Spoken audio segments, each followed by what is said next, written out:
ไล่บัญญัติน้าทองกินดีสักเดือนมาคือเก่า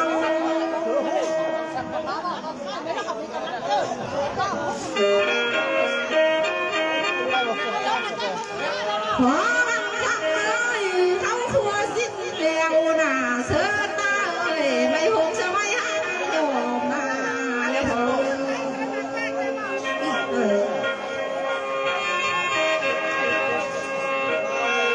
ไล่บรรลุน้ำพอหน้าเอาไก่หน้าเสือตาเสือบุกยอดเดาเดินยอเข้ามาซื้อทางนี่เลย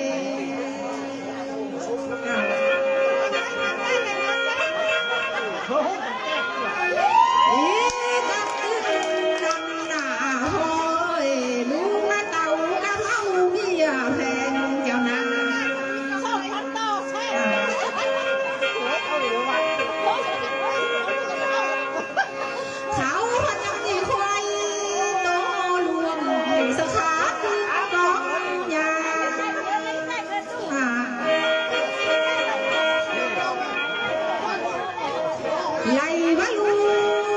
เคยพอหน้าเอิ้นซื้อไม่บวนนั่นนาพอเมื่อน้ำควันแก้วหน้ายังมีหัวเข้าอาข้าขึ้นกองเพื่อน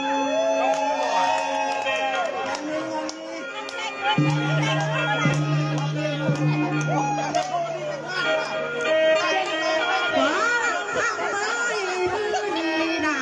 มีทางลุงเจ้าลายปานมีทางบ้านเจ้าไล่ซ้ำ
Hãy subscribe cho kênh Ghiền Mì Gõ để không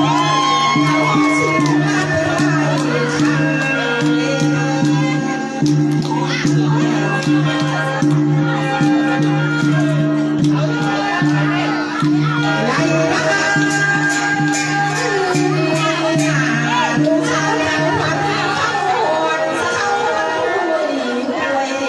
lỡ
พอจังเซินกินเด้อกินแต่เขาจำทองลูกหลานผู้สุนาตินดาพอได้อาลมาเซินกินเด้อกินแต่เขาเป็นบางให้ผู้สูงแล้วพอ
ฟันส่งฟันน่ะเอาเปลี่ยนเลยแต่ละมาลือนี่นาพอยพอตายไปแล้วสุดบ้านนี่น้ำเดือด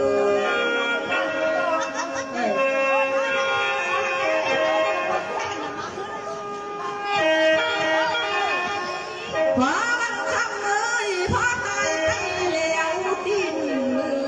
พอมีควงไปเนื้อ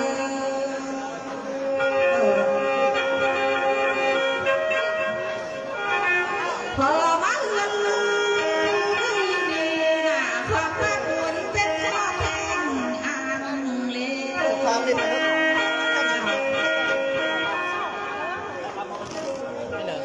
ไล่ละความปากหวานเชื่อเป็นน้ำแข็งใสนี่แหละคือร้องสู้ๆเบิ้ลเลยมือดีหันพ่อปากใจน่ะอยากแต่ลูกและเต่ากับเอาเมียแพงอีพ่อเจ็บจริงเด้อเข้ามาพอมาเฮือนมือนี่น่ะอีพ่อมากินข้าวตั้งพื้นแล้วเนื้อพอบางครั้งเลยพอมามือนี่น่ะมันหวานเฮือนตาทอง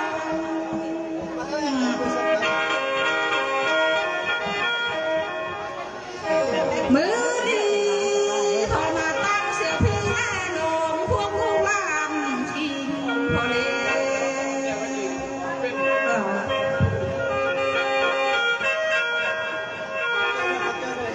พอบางคำเลยพอมากินข้าวคืนนี้พอยามนายเนื้อพอเนื้อมากินแรงกินแรงพอจะหอมจะหิว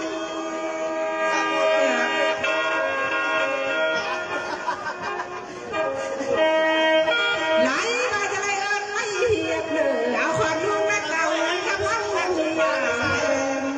เขากินข้าวน้ำเดียวเนื้อพอเนื้อ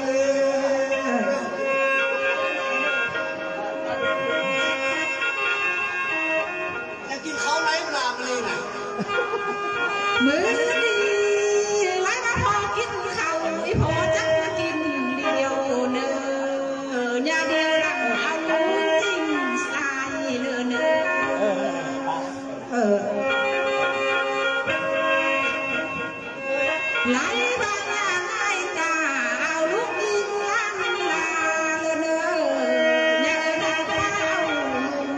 พี่เอาหนูกินข้าวน้ำเดียวเนื้อพอ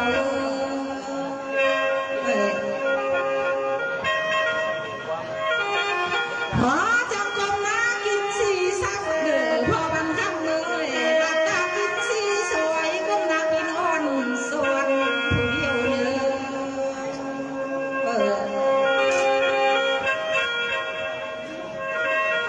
มือนี้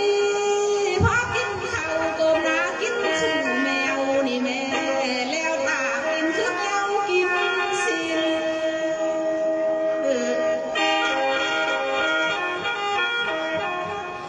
พอบังคำเลยไหลว่าลูกตานำลูกว่าจื้อแค่เลยเนอบ่ลำสาแม่ลูกทิ้งจื้อถอย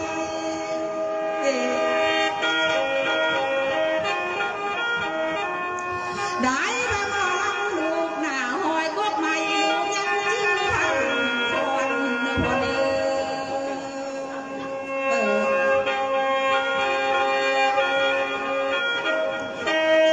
ไหลว่าเซิง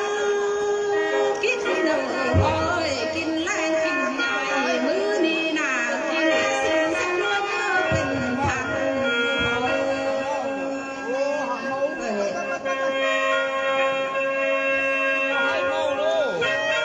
อันว่าเซิงเด้อพอจะกินแต่สิ่งสักหน่อยมันเป็นต้น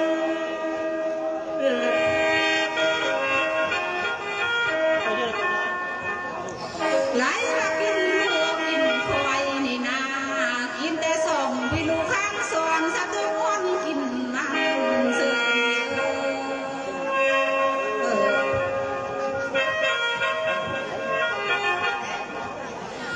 พอมันคำเลยพอจักเซินกินเด้อกินแต่มาแค่ย่อแย่มันเด้อเครื่องตักทองยิ้วโน่เดียวพอเด้อ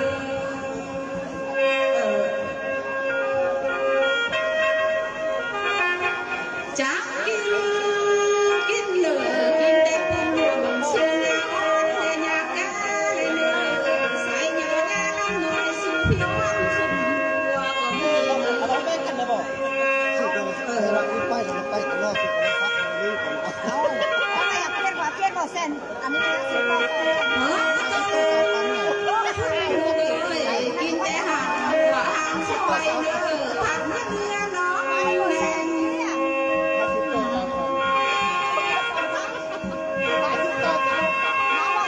พอจักเซิง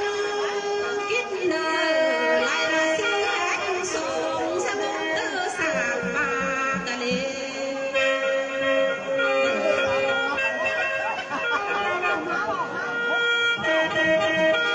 อันมาสินข้างัวข้าคอยแซ่บมันกินแซ่บกะเด้พอเอ้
มือนี้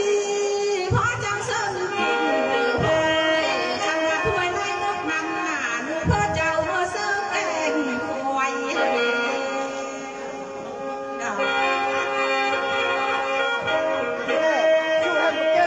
พอจังเมื่อสดน้ำตุนจังนี่แห้งเนื้อพอเนื้อเมื่อสดน้ำแดงจังนี่เมื่อย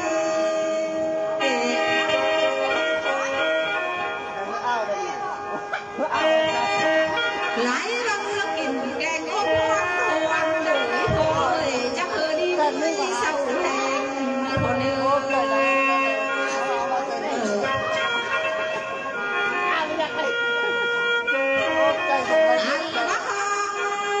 กินนี่ยังบ่มีเท่านั้นลูกเต้าเจ้าหามมา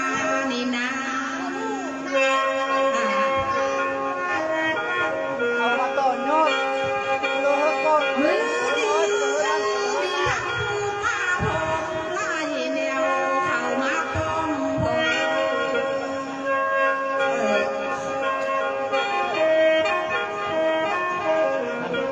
พอบางคำเลยพอนักเสิร์ฟกินเด้อกินแต่ไงป้าผู้วันหน้าลูกเพื่อเจ้าสองซ้ำเข้มน้องมาเด้อ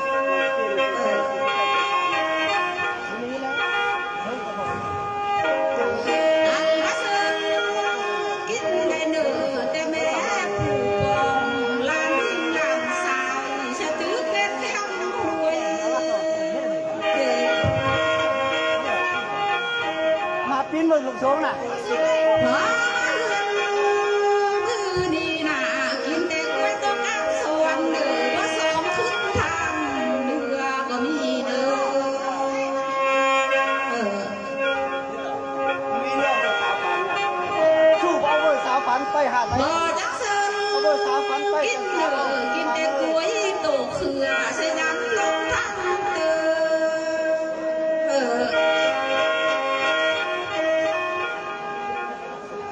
พอมือนี่น่ะกินแต่ผู้ไก่แก่ผู้ดอกพี่ขันสวนพอเนื้อ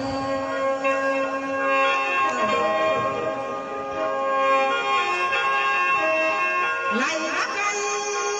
ตัวนี้น่ะอยู่เนื้อพันเขาพอหน้ามันเยอะเท่าแม่ลูกนี่เลยเอา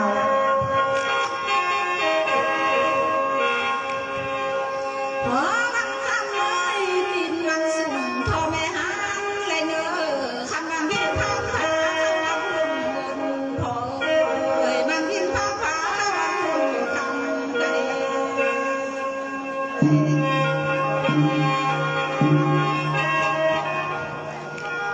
มือนี้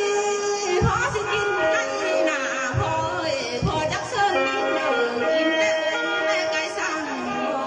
เสิร์ฟเยอะ